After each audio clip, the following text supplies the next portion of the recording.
Question number 2. Oliver in Omaha asks, in light of the College World Series, would you rather have a college baseball-like tournament with groups of 4s in double elimination style regionals, super regionals, and a College World Series styles tournament, or would you rather have the tournament stay exactly the way it is with expansion looming? GP, here's the deal. I tell you, you can keep the 68-team, or how about the 72-team single elimination tournament, or we go back to 64, because this is how the College World Series is bracketed for those who are unfamiliar. You get 30 auto bids, you get 34 at larges. 16 teams actually get seeded and get to host a super regional if they so choose. Though the regionals are 64 teams into 16 14 brackets. Then there's double elimination. Those teams move along. There are 16 teams remaining after that, and they are in the ones that won all the 14 pods. They get into 8 matchups of a best of 3, and then those winners move on to play to Omaha for 4 double elimination brackets. It's not that complicated if you're actually familiar with it, all that good stuff. If you're watching on YouTube, Debo has actually put up what the bracket looks like. So, GP, I'm going to put a twist on the question, though. Instead of having nothing but double elimination, to keep the upset element of this, would you rather just go 72, 76 single elimination tournament? Or I tell you, we go back to 64, but if we do that, the first round is all single elimination, but once you get to Sweet 16, the first 2 are single elimination, but Sweet 16 and beyond, it's a best of 3. This is all hypothetical, not worried about television schedules and the calendar. Would you rather stay a 76-team single elimination or go to 64, but 16 and on is a best of 3? Okay, I like baseball. I like the way baseball does it better. I know that part of the incredibleness, if that's even a word, sure, of the NCAA tournament is the single elimination aspect of it. Like if Kentucky and Oakland have to play 2 out of 3, it probably goes a different direction, right? Right. And John Calipari's probably still the coach at Kentucky. It's like, so that. On the other hand, if Oakland wins 2 out of 3, John Calipari might be done coaching, period. So there's not. Yes. That's the other thing. You lose back-to-back games to Oakland, you don't even get the Arkansas job. It's over. You have to retire. It's over. That's right. So it can cut both ways, I guess. I understand that part of the appeal of this event is the single elimination aspect of it. I also get sick when you watch like all-time great teams just squander it with one bad game. Like it is crazy to me that like 2010 Kentucky didn't go to the Final Four, or 2015 Kentucky didn't win it. Just a bunch of Kentucky teams. It's crazy to me that a bunch of Kentucky teams didn't do stuff that they should have done. Like that never gets talked about. The fact that John Calipari only won 1 title at Kentucky despite having like 57 draft picks. Yeah. Oh man, been $5 billion in contracts and everything else. I know the whole deal. I like giving a safety net. I think we would more often than we do now, have a team hold the trophy that we go, yep, that was clearly the best team in the country. I know we did that this year and last year, but we don't always do it. You know that.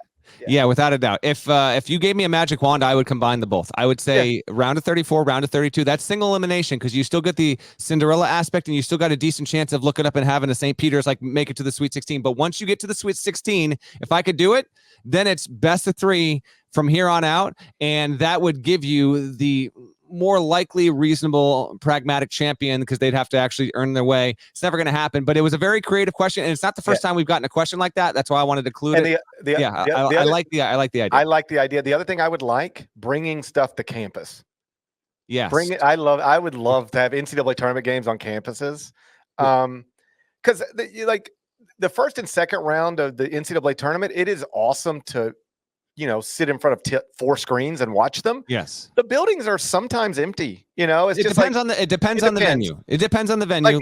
Brooklyn this past time around, this past year, I was there for the first weekend. It was good, but you can get kind of clunkers. The women's game obviously still does first weekend on campus sites for the higher seeded teams. Yeah. So I would that's another aspect of it. I'd like bring some stuff to campuses. I would enjoy that. Let's move on. John from New York City. He admits to rooting against Leaky Black. That's his own. That's something you're going to. He admitted this in the email, which I couldn't believe, but he is obviously a Duke fan, which is why he sets up this question. Yeah, it's going to be a lifelong battle with yourself. Depending on how football shakes out, can you imagine a scenario in which a basketball program like Duke or UConn becomes a Notre Dame and belongs to no basketball conference and sets up its own national schedule with an accompanying independent TV contract? I acknowledge, I don't think I've ever thought about this, but could I see it? Absolutely. I could see that. So another good question. I can't see it with a UConn because the Big East isn't going anywhere, and even if UConn, Oh yeah, I should be clear. I don't mean I can see it with those schools exactly. I can see somebody doing it without a doubt. Yeah, we'll get there. And Gonzaga would make some sense. Yeah, there we go. But with like UConn, just to answer the teams in the question there, like UConn, if it can't get access to the Big 12 over the next 10 years, it's perfectly fine thriving in the place where it should be anyway.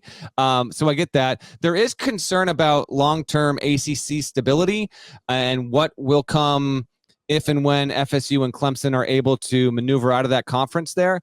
But at a certain point, like leagues can only get so big, like 18, which is the size of the Big 10 right now.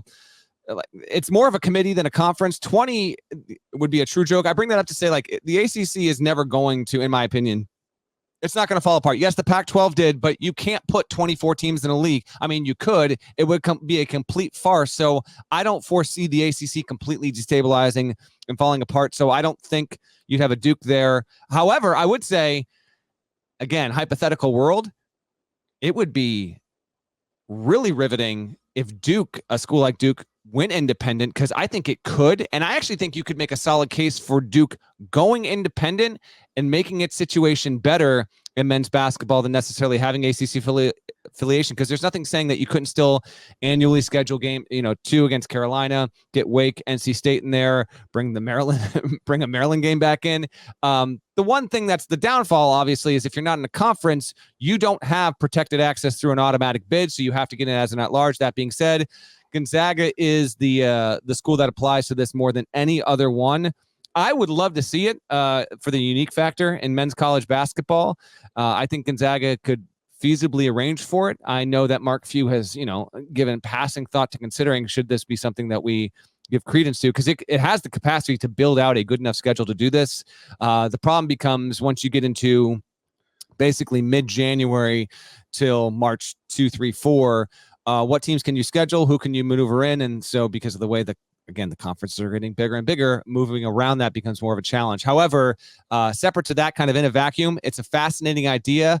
Some people think Notre Dame joining a conference is ultimately inevitable, but they've been saying that for 40 years. Hell, maybe it happens in the year 3000, but Notre Dame is continuing a pace the way that it has been, and certainly has a nice setup where it's going here. I'd love to see it. It probably wouldn't happen. Gonzaga is your most likely candidate. I think the problem with Duke would be you'd be giving up a lot of football money. Oh, like yeah. That's separate. Like that removes it aside entirely. Is like giving up that money. Yeah. And here's the problem for Duke. ACC football is worth something, not as much as SEC football or Big Ten football, but it's worth something. Duke football is not really. Mm-hmm. So Duke as an entity benefits from Clemson football, Florida State football, that kind of stuff. So I don't know that it makes any sense for Duke, because even if the ACC were to be diminished, which I do think is possible in the coming years, Duke will always have a home. Like, whether it's Big Ten, SEC, somebody's going to want Duke, the brand, the institution of higher learning. Somebody's going to want Duke. So Gonzaga is the one that I could see this making sense. You just say, hey, WCC, we don't need your little basketball check anymore. We'll do this on our own. And that could I could see that. I'm not predicting it, but that's the one where I'd at least, get some smart people and sit down in a room and see if we could talk about it a little bit more.